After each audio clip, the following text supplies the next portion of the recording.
Aujourd'hui, on se penche sur un lancement qui fait pas mal de bruit dans le monde de l'après-jeu vidéo. C'est Mothership qui sort justement ce 26 janvier 2026. Dans notre article, on a voulu décortiquer un peu ce que ce nouveau média représente vraiment.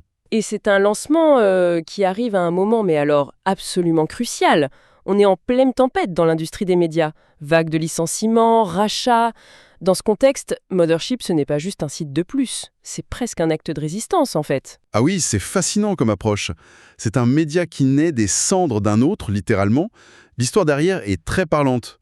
Il est fondé par Maddie Myers et Zoé Hanna, deux journalistes de chez Polygon. Exactement, deux anciennes de Polygon, et le démantèlement de leur rédaction a été un vrai choc pour beaucoup.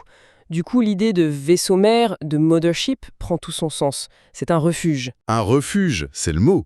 Tout à fait. Et ce qui est intéressant, c'est que ce n'est pas un cas isolé. On observe un vrai mouvement de fond, tu vois.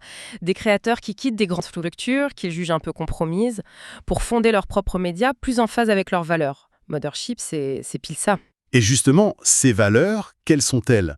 Parce qu'ils ne s'en cachent pas. Pas du tout, c'est très clair. Le positionnement est assumé, féministe, queer, inclusif. C'est une opposition directe à un paysage médiatique qu'elle juge un peu polarisé entre des médias trop aseptisés et une autre frange plus réactionnaire. D'accord, et pour marquer le coup, il y a cette formule choc de Maddie Myers. Faire de Mothership le teen Vogue du jeu vidéo.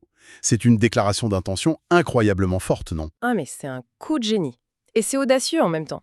Ça veut dire qu'on va traiter le jeu, que ce soit le jeu vidéo, le jeu de plateau, de rôle, non pas comme un simple divertissement, mais comme un objet culturel. Et politique. Leur postulat de base, c'est que jouer n'est jamais neutre. Jamais neutre. C'est-à-dire que le simple fait d'incarner un personnage, c'est déjà une prise de position. C'est ça, c'est déjà interroger la société. Donc on peut s'attendre à des analyses qui vont bien au-delà du simple test. On parle d'analyse sur le genre, l'identité, les conditions de travail dans l'industrie, mais aussi de remettre en lumière des créatrices oubliées, par exemple. D'accord, je vois. Et pour ça, elle s'entoure. On note la présence de chroniqueuses comme Andariel, qui est très connue pour son expertise sur les sujets LGBTQ+. Il s'agit vraiment de donner une tribune à des voix qu'on entend moins. Bon, une ligne éditoriale aussi engagée, c'est une chose. Mais la question qui tue, comment est-ce qu'ils comptent financer ça? C'est la question centrale. Et leur réponse est radicale. 100% par abonnement. Ah, sans aucune publicité. Zéro publicité. Environ 7 $ par mois. C'est un pari, bien sûr. Un pari sur la confiance avec une communauté. En fait, ils ne vendent pas des clics à des annonceurs, ils vendent une vision. Ça change tout par rapport à la presse web de ces 10 dernières années. C'est le Graal de l'indépendance en quelque sorte. Mais est-ce qu'il n'y a pas le risque de s'enfermer un peu dans une bulle, de ne parler qu'à des gens déjà convaincus? Le risque existe, c'est clair. C'est le défi de tous les médias financés par leur communauté. Mais l'alternative, c'est la dépendance à la pub, les pressions, et au final un propos qui se dilue. Et ce qui est révélateur, c'est que les critiques sur leur côté prétendument woke ont commencé avant même le lancement. C'est peut-être la meilleure preuve que ce média était nécessaire. En somme, si on résume ce qu'on dit dans notre article, Mothership, c'est une nouvelle voie, audacieuse, qui arrive à un moment critique. Un projet qui tente de prouver qu'un autre journalisme de jeux vidéo est possible. C'est exactement ça.